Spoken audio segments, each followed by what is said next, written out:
G'day, mate. Luke Ford here. I'm joined by Paul Mendelowitz, author of the UnOrthodox Jew.blogspot.com. Paul, you've been blogging since 2005, largely on child abuse problems within Orthodox Judaism. What led you to start this blog? To start it or to stop it? What led you to start this blog? To stop it. I was doing it for over 14 years. It became very hard to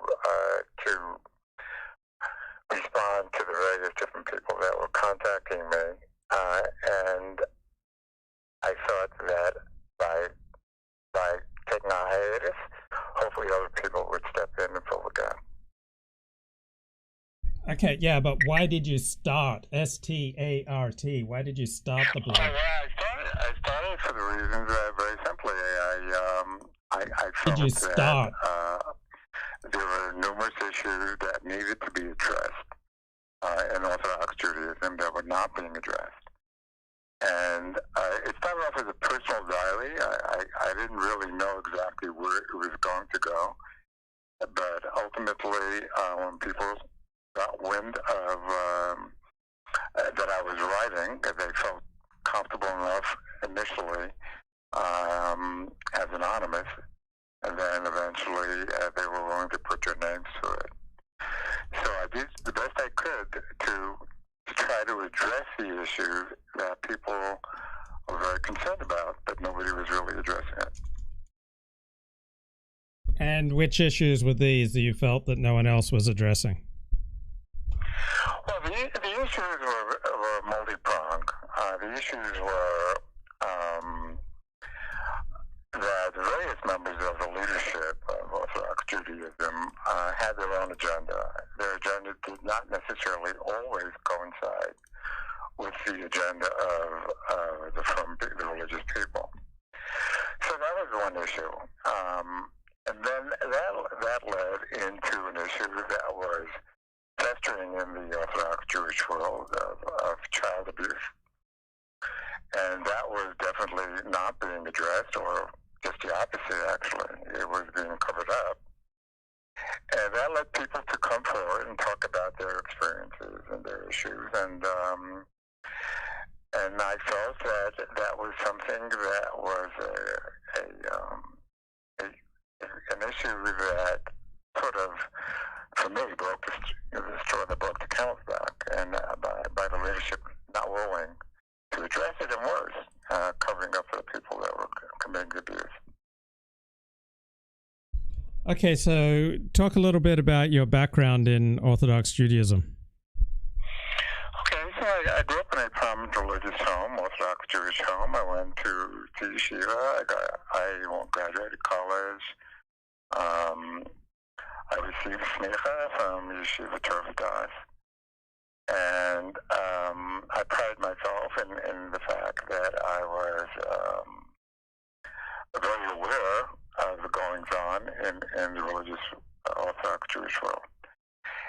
And it's sort of because of my love of Orthodox Judaism, because of the family that I come from, I felt that perhaps there needs to be a voice that was sort of a contrarian voice to issues that were not being addressed. And since nobody was effectively addressing it, or nobody cared to address it, I didn't have a problem taking it under my wing, so to speak, and to deal with it. And in effect, I believe that ultimately my blog did make a difference. And did you have any background in challenging the Orthodox Judaism hierarchy? Had you been a rebel previous? My parents encouraged me constantly. My rabbis actually encouraged me to think on my own feet. Don't be afraid to voice your opinion if, in fact, you can back it up, and never compromise on the truth. So if the truth is being compromised by religious authority in Orthodox Judaism, which I love and I'm proud to be a member of, then I felt it's an obligation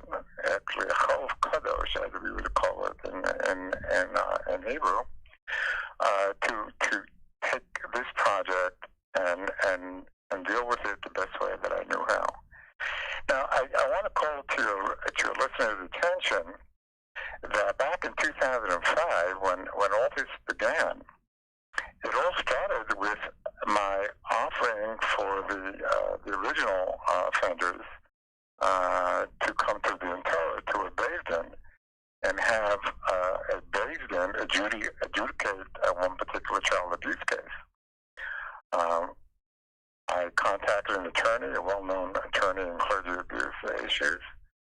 I had him issue 3 hazamanot, or 3 subpoenas, to the various people involved, and they refused to attend the Beis Din or Din Torah, which in itself is an egregious act, another or a sin, which forced me to go to the magazines and newspapers and secular authorities. Something I chose not to do originally.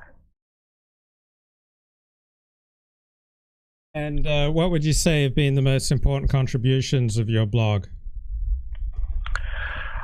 What was my most important contribution? Or? What were the most important contributions of your blog? Well, I believe that it opened up the dialogue in the Jewish community about certain issues, primarily the issue of child abuse,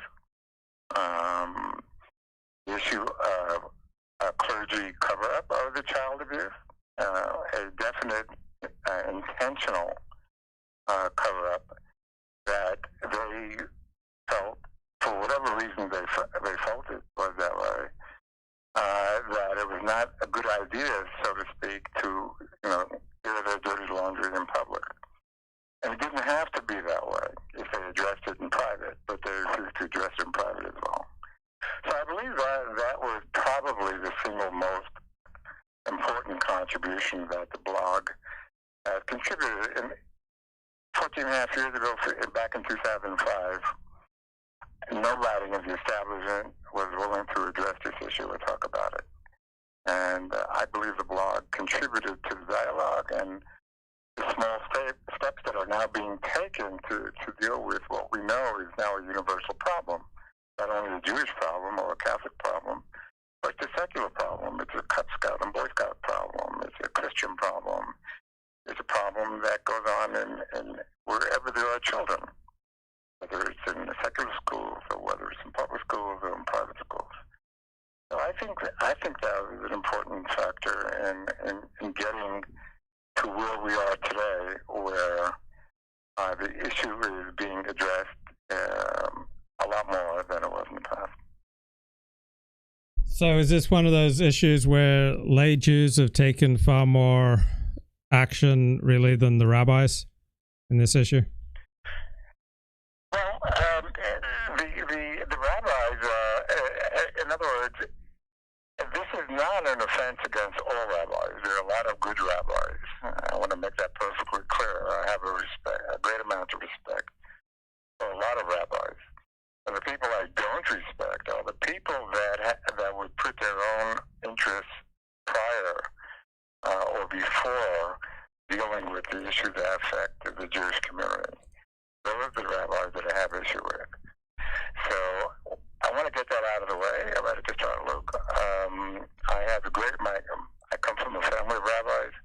I have the greatest respect that the people, the icons in my life were rabbis.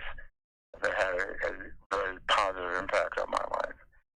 So the issue here clearly is for the rabbis that refuse to address it, lie about it, cover it up, that kids get hurt, rather than admit that they have a serious problem with child sexual abuse. And those are the rabbis that have caused me personally great grief by doing what they did, forcing me in a way, daring me or challenging me, take them on, which I originally had no intention at all to do. But do you agree with me that it's primarily been lay Jews that have led the way on this issue rather than rabbis? It's true. I mean, that's a true statement. I mean, unfortunately, they prefer still until today. I mean, the petition in the new laws that were granted by the New York State legislature took 15 years. And the process began when the blog began. And it took 15 years to get the statute of limitations extended. And I do believe the blog played an important instrumental role in getting that new law passed. I believe the state of New Jersey is heading in that direction. I've had some influence in the statute of limitations being extended in the state of California.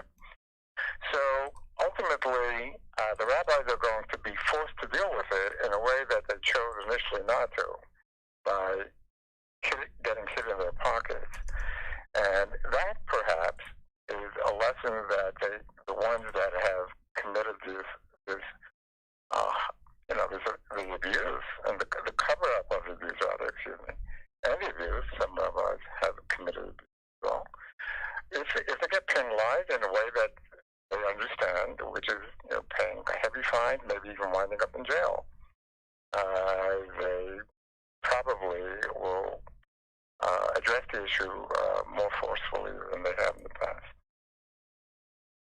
And how did rabbis in the Orthodox Jewish community react to your blog? Was there much pressure to try to shut it down?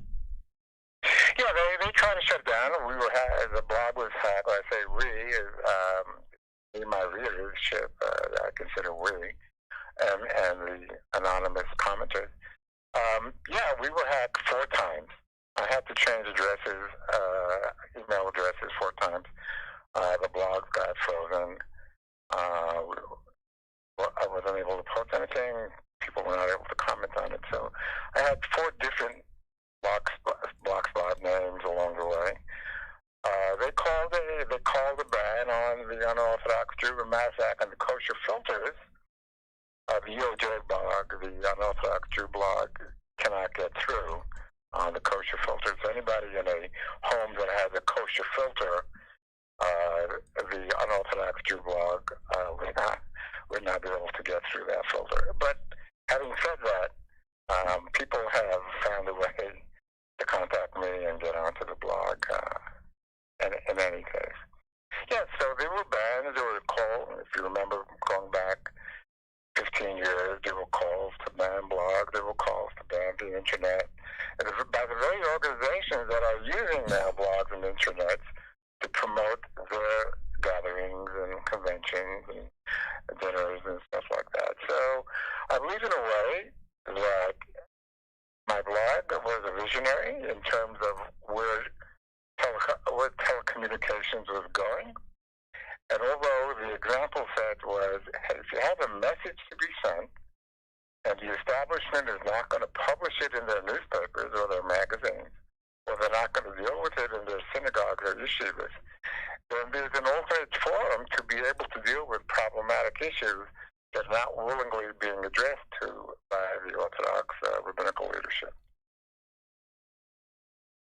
Now, right on top of your blog on the right side is a picture of Shalom Tendler, and you talk about the Tendler curse. Could you elaborate on that?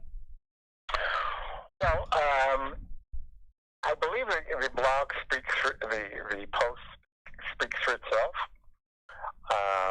All I could tell you out of a definite certainty that everything I put on my blog, I've collaborated with my attorneys that make sure that I didn't launder anybody legally or libel anybody legally. So for everything that's on my blog, I have evidence that would hold up in a court of law in case there was a lawsuit defamation against me. So I'd like your listeners, if they're interested, to please, if they're interested, to look at the blog and know that everything I have on there is 100% accurate. And in the 14 and a half years that I have been blogging, I've been threatened with a lot of defamation and libel suits, but I've never had even one. And near the top of your blog, you've got a book by Michael Luscher on sexual abuse and concealment in Orthodox Jewish communities. Do you want to say something about that book? Yes, Michael and I have collaborated way back in the Mondowitz case. Michael was primarily took the leadership position in doing that. He was the first person in the legal community to work pro bono on the Mondowitz case, way before anybody even knew who, in Orthodox Judaism at large, even knew who Avraham Mondowitz was. So kudos to Michael. And we have a lot of communication going back and forth about that case. He worked tirelessly. I helped a little bit as best as I could, but Michael takes all the credit for trying to get Mondowitz extradited back to the United States. To no avail. The Israeli government being pressured by the Ger Hasidic community, who are very powerful and influential in Israeli politics. They succeeded in getting the Israeli government not to enforce the extradition treaty that the United States and Israel had. And Mondowitz, to this day, is walking free in the streets of Jerusalem. Yeah, and what's the way that historically the community has dealt with claims of sexual abuse? Because times are changing, but for hundreds and hundreds of years, the Orthodox community would not deal with it the way they're starting to deal with it now. So, what's been the traditional response? Well, it's hard to know. I mean, there are conflicting views of what happened in sort of the shtetl, the old country. I've spoken to some old timers, and they've told me that it was, child abuse is not new, and not a new phenomena. It happened prior to the advent of the internet. In the Jewish community, but people didn't talk about it all that much. I can't speak to that much because I just don't have the historical background in that particular area to talk about it. But I could tell you what I do know. What I do know is that there are old-timers that have claimed, that I've spoken to, that have claimed to be sexually abused in the old country. And some of the old-timers are saying that the people that survived the Holocaust, that were put in positions as rabbis or teachers in grade school and yeshivas, some of them may have been sexually abused, and therefore that could have been a cause of them perhaps doing what they did to children. And that can go in very different areas. I mean, it could be, there's sexual abuse, there's physical abuse.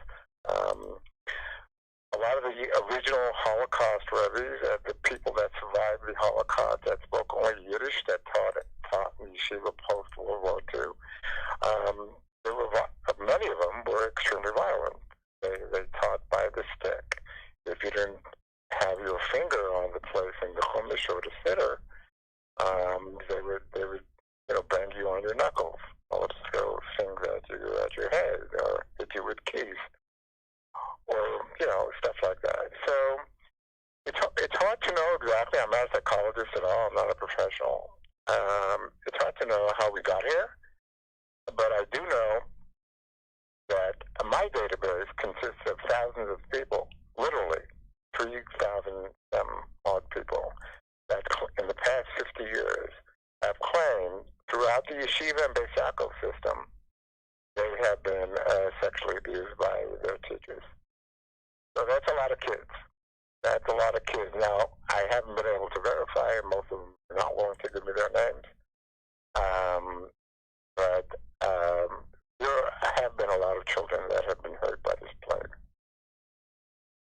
There are two main attitudes, I think, in the Orthodox Jewish community today on this issue. One attitude is to turn these matters over to secular authorities, and then the traditional attitude is to keep it within the community and deal with it quietly. Is that an accurate perception? Well, for the most part, the people that report to the secular authorities will be shunned by the Orthodox Jewish community. The most horrendous case was a case in Lakewood, New Jersey, the home of one of the largest yeshivas in the world, perhaps, where a child was sexually abused by a teacher. The father of the child went to the secular authorities and therefore lost his job. So to speak, he was driven out of the community. He was forced to move out of Lakewood, New Jersey. And the rabbi that made the accusation that the child made it up was still lauded, no longer alive, but was still lauded as a hero for protecting the reputation of the child sexual abuser. Now, this child sexual abuser that supposedly did not commit the crime is now in jail for child abuse of that particular child. So, unless parents are willing to take their grievances, legitimate grievances, the secular authorities, I do not believe, I have no faith in the rabbinical leadership, that they will do the right thing, and that if they could cover it up, they will cover it up. Now, over the past 20 years, there's been increasing movement by some in the Orthodox Jewish community to refer these child abuse cases to secular authorities. So is that a trend? Well, it has not been 20 years. The statement that came out from the Agudas Israel by their rabbis after all the issues that blew up in their faces, from the experiences that were going on, that were being now publicized in the secular media and on the internet, and television and radio as well, they were forced to make some sort of an obnoxious statement that if the rabbi agreed, you had to go to the rabbi first. If the rabbi agreed that you had a legitimate case, you would need to seek their permission to go to the secular authorities. So basically, the cover-up continued. It was not like parents had free reign. Okay, I'm going to go to the secular authorities and let the police do what they do best. You still, as far as I know, you're still required to go to the rabbi, get a dispensation from the rabbi that you are now permitted to go to the secular authorities if he believed that you have a credible accusation. So, and that was only in, I believe, in 2008 or 2009, once, all this news hit the public. So, to this day, I don't believe that they've come to the conclusion that the police is the best way to go if you have a legitimate grievance. Different organizations in Orthodox Judaism react differently. So what are the trends that you notice in the way different organizations react to this issue? Well, I'll break it down, although they're all in the, I would like to say they all are in the Orthodox camp, but there are different, there are right wing, left wing, and centrist. So I'll break it down into those categories. To the Hasidic community, there's no bigger sin than going to the secular authorities, period. You can never go to the secular authorities. You go to the rabbi, or the gabbai of the rebbe, or the assistant of the rebbe, and they will deal with it. Case closed. That's the end of it.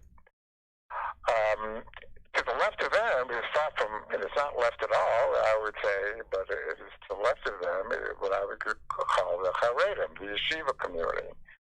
The yeshiva community is broken into two parts, perhaps. The more liberal trend and the more right-wing trend. The liberal trend, I think, have come to the conclusion that the rabbis are not going to resolve this issue, and they have taken the liberty of going to the police without necessarily going to the rabbi first. The right wing of the Haredim which still, I believe, go to the rabbi, and we'll need to get the rabbi to tell them, I believe your case is credible, and I believe you have a credible case. Now you can go to the police. And for a rabbi to say that is practically, almost not going to happen. Look, they just don't do that. If you think of the consequences, for example, if somebody were to go to any yeshiva in Brooklyn and go to the principal of that yeshiva and say to him, look, one of your teachers is a child abuser. May I go to the police? Now remember, the Rosh Yeshiva, the Rebbe, today has a lot of power, or almost all the power, in Haredi Judaism. It's not the local synagogue rabbi anymore. It's now the Rosh Yeshiva. So a yeshiva who counts on their reputation to be able to entice other students to come into their school, there's nowhere in the world that anybody really believes that they are going to tell the parent, yeah, go for it, go to the police, and tell them that one of our rabbis, one of our teachers is an alleged child abuser. Now, we'll go to the modern Orthodox, or the YU centrist wing of Orthodox Judaism. I think they've come a long way. As a matter of fact, on my blog, on the front page, there's a Rabbi Jeremy Reeder, who's produced a YouTube video about why he felt that it is a must for a parent to take their grievances straight to the police. So I do believe that in that respect, although Rabbi Schechter, who was the Rosh Kollel of YU, initially said that you need to go to the rabbi first, I believe that YU as a whole, including the Mashgiach Ruchni, Rabbi Joseph Blau, I believe they are basically on board with a parent having the right to go directly to the secular authorities if they thought necessary. And the left wing, the yeshiva foppish crowd, the left wing of YU to the left, I don't believe they have any problem at all going directly to the secular authorities. And maybe you could explain a little bit about why Orthodox Jews traditionally have not gone to secular authorities. Well, it's the Shonda factor.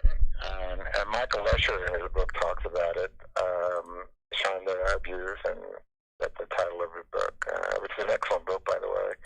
I recommend that everybody listening tonight picks up a copy. It's available on Amazon. The Shonda factor, which is we as Jews, we don't want to admit that we have mental illness issues or that we have issues that society at large has. So if we are Torah-abiding Jews, according to the leadership, the Torah prevents us from having any mental illness or other depraved sense of values, which is of course also being addressed lately by a lot of psychiatrists and psychologists that happen to be religious and observant. We now know for sure that there is mental illness in the Jewish community, and that it is being addressed. It's not being publicly addressed, but it is being addressed. And I believe the blog had, based upon what the readers are telling me, that the blog has had some influence in that directive as well, where parents are freer now to contact a psychologist, psychiatrist, if they feel there's any mental illness issue.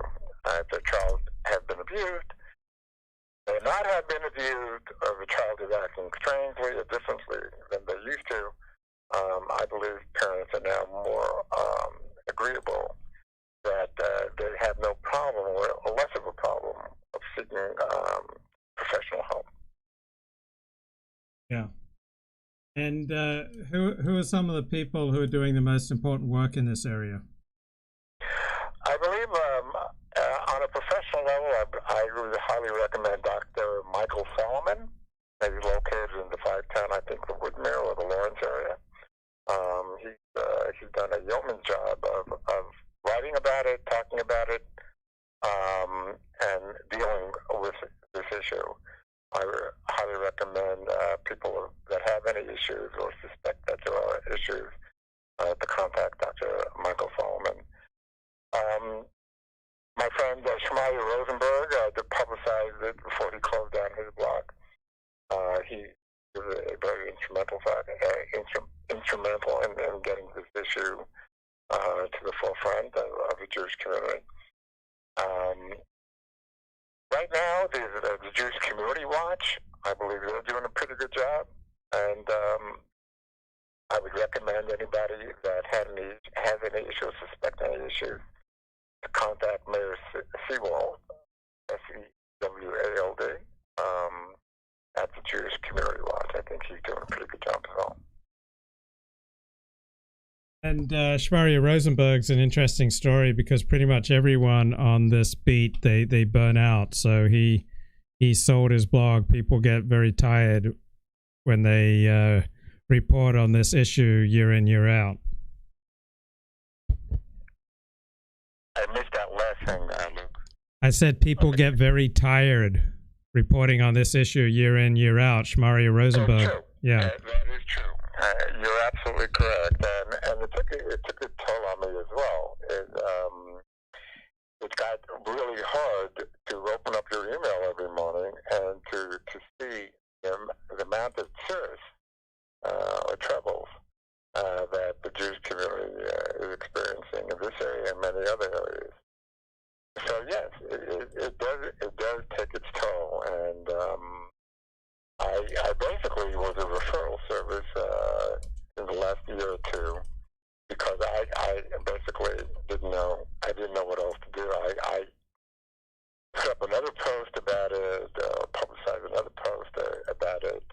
It felt very painful. So as I said, instrumental in one of the reasons why I decided that I can no longer do this effectively. Okay, I'm going to move on with my show tonight, but give you time for any final words. Well, thanks for having me on, Luke. I hope the Jewish community realizes the problems that it faces, not only in the child sexual abuse area, but in the various other areas that have been talked about and discussed on the internet and in the media. And they should consider always putting their children's interests first. And as Maimonides, the Rambam, said, there's nothing that takes the place of rationality. So if reason doesn't come into play, reason wins. So if you're thinking of something that is unreasonable, if people are telling you something that makes no sense, or illogical, or is not reasonable, you have a God-gifted sense of right and wrong to take it into your hands. And nobody has your interests more at heart than you do. So don't rely on any outside authorities necessarily to come to your rescue. And my email is on my blog. If anybody needs to contact me for any reason, I'd be happy to respond to them.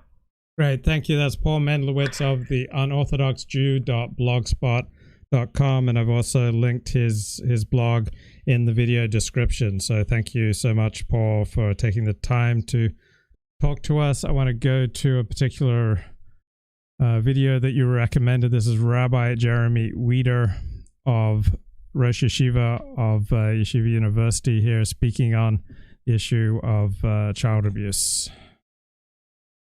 It is with a great deal of trepidation that I present on this topic, because opinions on this can be quite heated and extreme. Some people, I fear, will look at the title, which was not, I didn't object to the title, but I didn't create the title, and immediately roll their eyes because the implication is that people are innocent until proven guilty, which to them sounds like an attempt to ignore abuse, since it is often hard to prove. And this is troubling, especially in light of the scandalous past behavior of many members of the community's leaders, including its rabbis, in ignoring abuse. Of course, there are other people who will be absolutely convinced of the innocence of people because they know the person. he or she couldn't possibly be guilty, and there's so much of witch hunting since the pendulum has swung from ignoring abuse to seeing abuse even when it's not there. And then there are the people who sometimes behave a little bit like a lynch mob, and even when a person has been cleared or ruled not to be a danger to anyone, are determined to exclude that person from any kind of participation in the community, either out of ignorance or because of powerful people who have their own vendetta. And while there is little doubt in my mind that the long-standing problem in our community has been that of ignoring abuse, and not of punishing innocent people, we should still be careful of seeing abuse in every corner when it's only there in some of them. One general statement I think that needs to be made at the outset. The practical application of halacha, psika, is a combination of law and facts, or halacha and mitzias. In the case of abuse, cases of doubt typically involve questions of facts, or interpretations of facts, not questions about the law or the halacha. The people best equipped to make those judgments in all of their manifestations and ramifications are trained health professionals, investigators, not rabbis. Rabbis, qua rabbis, have no expertise in this area. Unless one believes, as I don't, that there are issues of turning to the authorities in this country or in Israel because of Mesira, I don't think there is much of a point in going to the rabbi before going to the authorities. If one is not sure how to interpret what one has seen and whether or not it warrants going to the authorities, for example, in New York State, mandated reporters have to report when they have reasonable suspicion. In the state of New Jersey, every adult is a mandated reporter and has to report in situations of reasonable cause. But sometimes, what is reasonable suspicion? The person to consult with in that case is a qualified mental health professional. I can think of two reasons, maybe there are others, to consult a rabbi in circumstances of abuse. Number one is if you need to find a mental health professional and you don't know of any, the rabbi might be a good resource for that. The second would be in a case of going to the authorities will not help, either because the abuse isn't technically criminal. For example, if you're dealing with young adults who are above the age of consent, they're 18 years or older, and you're talking about sexual abuse, but technically speaking, it's not illegal because the young individual might have been willing. It's not willing, but nonetheless. Or if the victim or the family won't cooperate with the authorities. So then, in that case, the rabbi's job as part of the communal leadership is to help protect the community regardless of what the authorities can or can't do. But fundamentally, most of the doubts in cases of abuse are questions of mitzias and best decided by those who are qualified, and those are not rabbis, at least qua rabbis. The abuse that I want to talk about, or I'm referring to here, is the abuse that takes place under the roof of communal institutions, such as schools, shuls, youth organizations, camps, and the question of danger to the community. Of course, abuse in the private setting is horrible and criminal and subject to the appropriate reporting, but it is often more of a private import. And it is often only a danger to the members of that family, not the community. And outside of shunning, and certainly not regarding the abusers a member in good standing of the community, there often isn't that much that we can do. From what I understand, the majority of the abuse in our community actually is of that nature. Most abusers, from what I understand, most victims of abuse know their abusers quite well. But, as I said, I think that my charge in this particular case this year is really addressing abuse as it takes place under the rubric of the community, but we certainly also need to pay a lot of attention to private abuse. In cases of communal institutions, where there is abuse or a credible allegation of abuse as determined by a judgment of a qualified individual, it now becomes the communal responsibility, A, to report the allegations, and B, sometimes to make a decision as to the continued involvement of the alleged abuser in that institution. The question of innocent until proven guilty is really a reformulation of a broader question, which is what to do in situations of suffix, of doubt. And I want to delineate what I see as three different kinds of doubt. Perhaps there are more, but this is what I would break them down into. Okay, so this lecture is titled Halakhic Views of Innocent Until Proven Guilty in Cases of Abuse. And halakhic means with reference to Jewish law. And I'm going to change gears now. go to a documentary that just came out a couple of days ago. Who is Cenk Uygur? The Young Turks documentary, a complete history. Next to Jordan Charton. We were trying to get to 500,000. Can you refresh it for me one more time? Yes, let's do it. You did it. You did it. The first investigative reporter that we're going to hire is Nomiki Konst. Ben, I read your article today, and I was shocked by the language you used. You were saying that it's time for the right call the police to right now. fight. Yeah, no, but you read his column. Evidence. All this is screaming and feelings.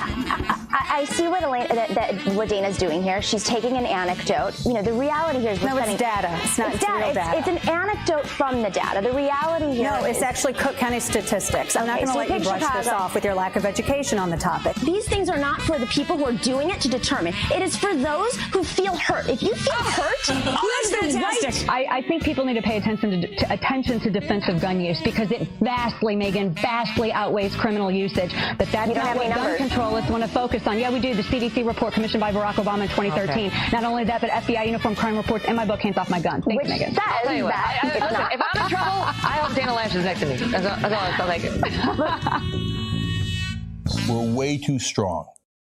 But since I was so excited for this first one, we've got a bonus for you guys. We hired one other person. We are super proud to announce that today we are also hiring Sean King. Damn. Okay, welcome back, everyone. Here's the breaking news tonight. Sean King, he is a leading voice for the Black Lives Matter movement, facing some very tough questions today and tonight about his own race. A family member tells CNN that both King's parents are white. King claims he was terrorized at school for being mixed race, but a 1995 police report identifies him as white. Police also dispute King's claim that he was brutally beaten by rednecks in a racially motivated attack. Birth certificate obtained by Breitbart from the Kentucky Office of Vital Statistics also names a white man as King's father. Blogger Vicky Page uncovered this photo of King as a child. He tweeted once that he was the father to 4 daughters, and 6 months later that changed to 3 daughters. He sometimes says he's had 3, sometimes 4, sometimes 5 spinal surgeries. Everything about this man's life seems to be slightly confusing or questionable or have some sort of fog around it. And I think his supporters, who have donated, by the way, something like $500,000 by his own estimation to his fundraising efforts, his own supporters want to know who this man is. We're way too strong. Now, as you all know, we did a journalism drive right after Donald Trump was elected. We said, you guys, we got to build the best investigative reporting team in the country. We had this audacious goal of raising $2 million, and you guys did it. I told you we're going to 13. I told you we're going to hire our next reporter if we got to 2 million, and I am ready to announce who that is. So, you always need a bugle call. Okay.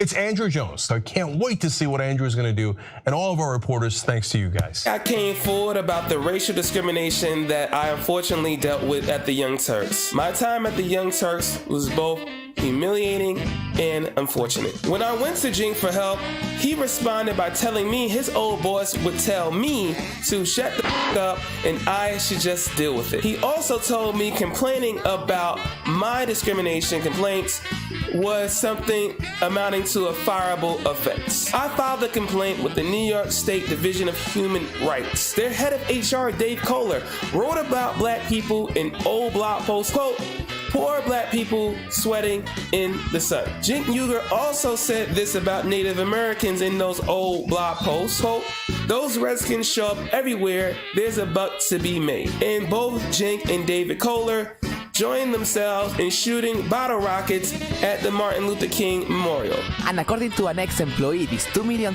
drive was a scam. They ended up hiring popular people to raise their profile, only to fire them soon after. Not even TYT management knows what they actually did with the money. We're way too strong. We want to hire many new investigative reporters. We want to unleash them. We want to hold Trump accountable. Now, we already have an investigative reporter. He's already broken many stories. We are holding this establishment accountable. The guy who's done that for us first, powered by our members, is Jordan Charton. I'm going to give you guys a statement about Jordan Charton. I'm here to tell you now that Jordan Charton has been fired from the Young Turks. I guess the question is, did Jordan Charton sexually assault former employees of Truth Against the Machine. What we did in our internal investigation was we assumed what would happen even in the best case scenario for Jordan. Here's what we found. So he ran a side business and unfortunately used our company to effectuate that business. Again, we have nothing to do with Truth Against the Machine. Jordan blackmailed and doxed me because I was going to expose the way TYT was spending money. I was a former reporter at Truth Against the Machine. Having heard how Jordan speaks about women, I do believe these accusations are true. Okay, let me play a 1 minute speech from Ricky Gervais at the Golden Globes. Oh, Apple roared into the TV game with a morning show. A superb drama, yeah. A superb drama about the importance of dignity and doing the right thing, made by a company that runs sweatshops in China. So, well, you say you're woke, but the companies you work for, I mean, unbelievable. Apple, Amazon, Disney. If ISIS started a streaming service, you'd call your agent, wouldn't you? So, if you do win an award tonight, don't use it as a platform to make a political speech, right? You're in no position to lecture the public about anything. You know nothing about the real world. Most of you spent less time in school than Greta Thunberg. So, if you win, right, come up, accept your little award, thank your agent and your God. And okay.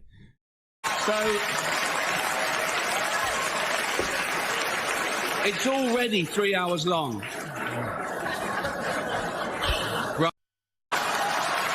So, it's already 3 hours long. Right, let's do the first award. The first award. Okay.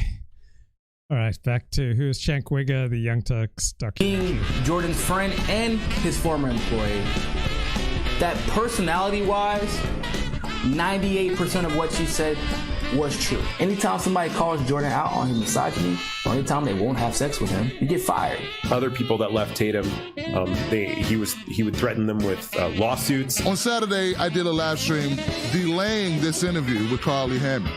The reason why I did that because I received an email that had overtones and the I would say veiled threats and hints at a potential lawsuit if I were to have this conversation. Z. Cohen was formerly employed at the Young Turks. She co-founded Truth Against the Machine with Jordan. She started texting me. She's like, hey, can you send me your article? Send me your website.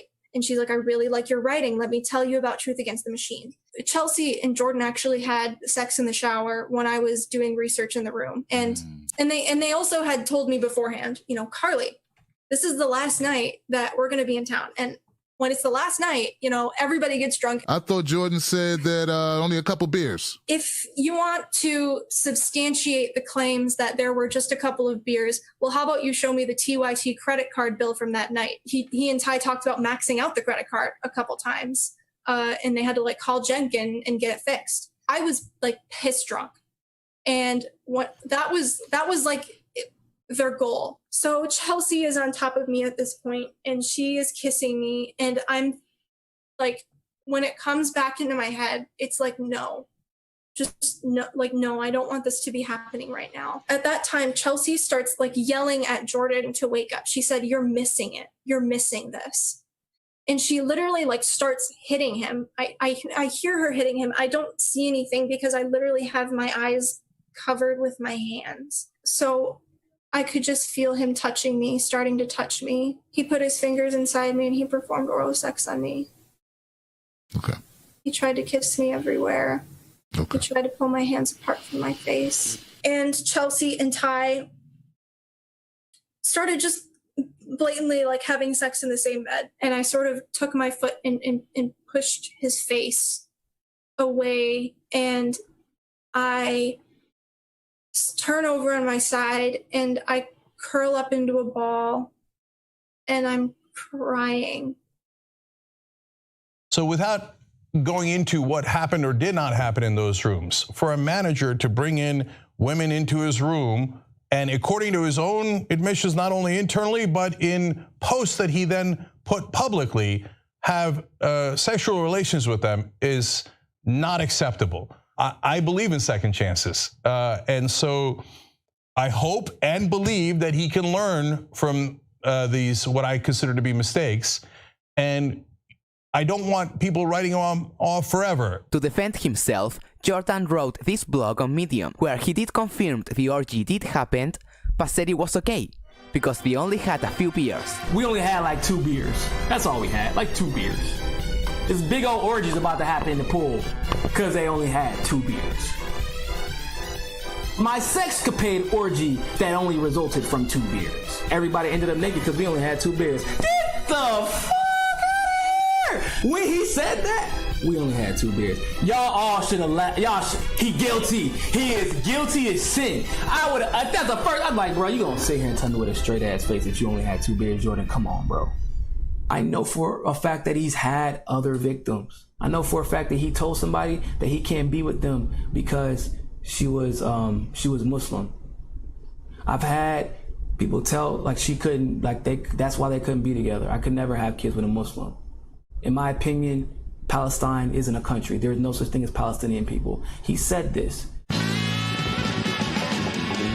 We're way too strong. Sam went in there with good intentions to clean up the mess after Cenk had said some pretty terrible things about him.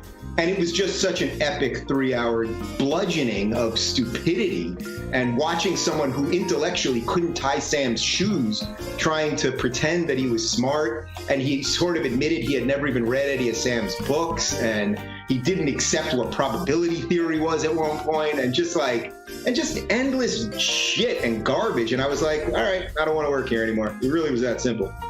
All right, welcome to TYT Interviews. We're going to have what I hope is one of the most interesting interviews we've ever done. It's with Sam Harris. I'll give you an analogy. So the website Salon has maybe half a dozen or a dozen articles on me that are just pure slander. Any naive reader of that website, they visit this website, it's one of the most trafficked websites on earth. They think, well, this is all journalistically sourced. There's an editorial policy that has made all of this kosher. But the truth is, much of what you read on Salon is just maniacs in their bedrooms typing. I mean, this is not the New York Times. So factual inaccuracies and tonal things that are just crazy for journalists to be doing. And the editor-in-chief of Salon says, well, I'm so sorry you feel that way, but you know, at Salon, we're open to all voices. This is all about conversation. This is a salon, after all. So perhaps you would like to write an article for us, defending yourself, showing how you're not a racist and a bigot and a Islamophobe and a Zionist and everything else we've called you. So first you steal part of my reputation by just putting all of the stuff out there. Now you want to steal some of my time by getting me to work for you for free, right? And then you want me to drive all my traffic to your site. Does this sound familiar? Because this is the situation I feel like I'm in with you. What has happened on your show in previous weeks, you've had this guy Whirlman, who's now, a well-established fraud and liar, and he's on your show unrebutted for whatever, an hour. Sam, you're here to rebut him. My issue was that he continually, not only in that interview, but for weeks after and weeks before, continually misconstrued intentionally what Sam said and repeatedly did it. And no matter how much evidence he was shown otherwise, including by me, he repeatedly doubled down. And that's not journalism, and it's not good, and it's not honest, and it's not anything that I want anything to do with. I feel that Cenk now systematically acts in bad faith on this topic. He has made no effort to accurately represent my views. Again, it's child's play to pick a single sentence from something that I've said or written and to hew to a misinterpretation of that sentence and attack me. Once you're convinced that somebody is a total asshole, where you've lost any sense that you should give them the benefit of the doubt, and then you see one more transgression from them, another thing that confirms whatever attitude in them you hate, whether they're homophobic or they're racist or they don't believe in climate change or whatever it is, well, then you're not inclined to second guess it. You're not inclined to try to read between the lines. And in fact, if someone shows you that transgression isn't what it seemed, well, then you can be slow to admit that. Cenk keeps it real. whatever the hell that means. Welcome to the conversation. Joining me now is candidate for California's 25th District Congressional seat, Cenk Uygur. So, yes, indeed, I do have an announcement. I will be running for Congress in California's 25th District. If I were the benevolent dictator of the world, I would legalize bestiality where you are giving, where you are pleasuring the animal. Okay, now why? Why did that happen? I would legalize bestiality where you are giving, where you are pleasuring the animal.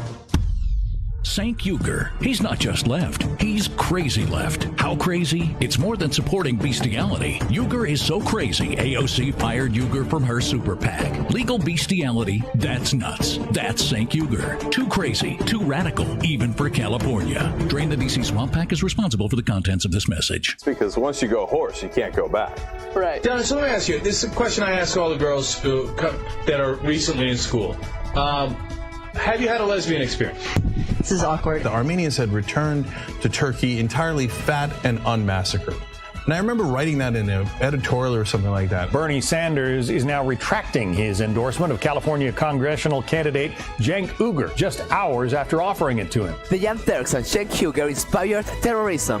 Multiple shooters confirmed. Mass murderer Elliot Rogers was a fan of the Young Turks. The other big stick, the name of your show, The Young Turks.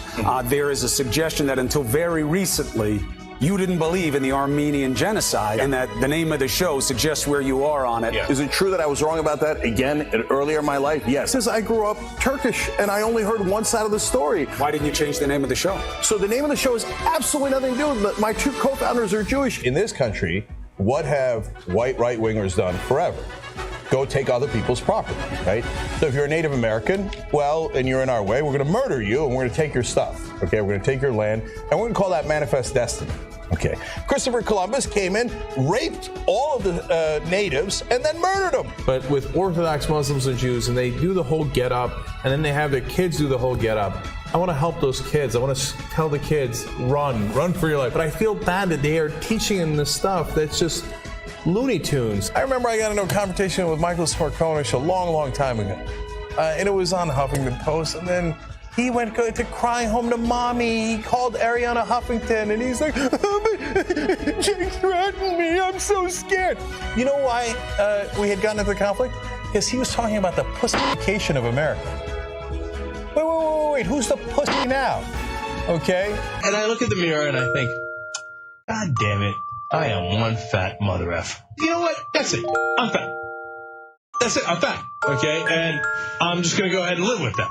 That is a potentially disastrous epiphany. Yeah. No. That's like a Cartman decision. No. As I get to my last bit of diet advice, let's note the irony of a guy who's not even really 5'9", and according to his doctor, 260 pounds and morbidly obese. You're morbidly obese? Last time I was at the doctor, he's called me morbidly obese. Now look, in my case, as you all know, I have a great ass. I have a very disparate body. I have a very strange body. From the waist down, looks like the fittest man alive. Everything's gold, the thighs are gold, the calves are gold, the ass is gold, and obviously, I don't need to say anything else about what else is gold. But once you get above the waist, then we got issues. Between September 11th and today, do you know how many stories they run on Jesus? About 88, okay? Billy Graham on the Okay, Billy Graham, Jesus, whatever. Religion. We love you, evangelicals. You know when Jesus died? 2,000 years ago. Andrew Breitbart, the conservative clown who thinks he's a journalist, what a joke. He is reporting that Congressman Anthony Weiner sent out a picture from his Twitter account to a 21-year-old college student in Seattle, Washington, and that it had an indecent picture. You're not going to be surprised to find out, of course, that it's totally and utterly untrue. One-time Congressman Anthony Weiner will soon have a new title, registered sex offender. The disgraced politician pleading guilty in federal court to transmitting obscene material to a minor, admitting to sending racy texts to a 15-year-old last year. including one photo with his own child right next to him. Did the Russians hack the vote? There is actually a literal answer to this question. The answer is yes. The right-wing guys go after left-wing guys by saying social justice warriors. Warriors for justice. I know you don't mean it as a positive, but I'm not sure you know what you're doing. Cenk keeps it real, whatever the hell that means. Okay, here's the late Shah of Iran. It's communism. What is outlawed in our country, it's communism. This will not be very pleasant for the forces of subversion and international anarchy and chaos. I even heard that here they had the hammer and sickle as a sign on the car boards.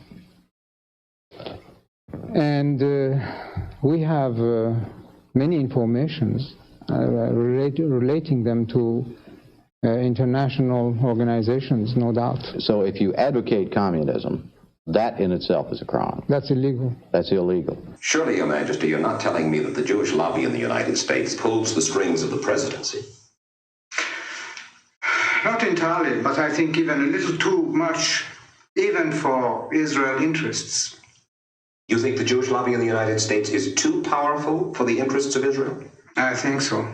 Sometimes they are disserving the interests of Israel because they're pushing around too many people.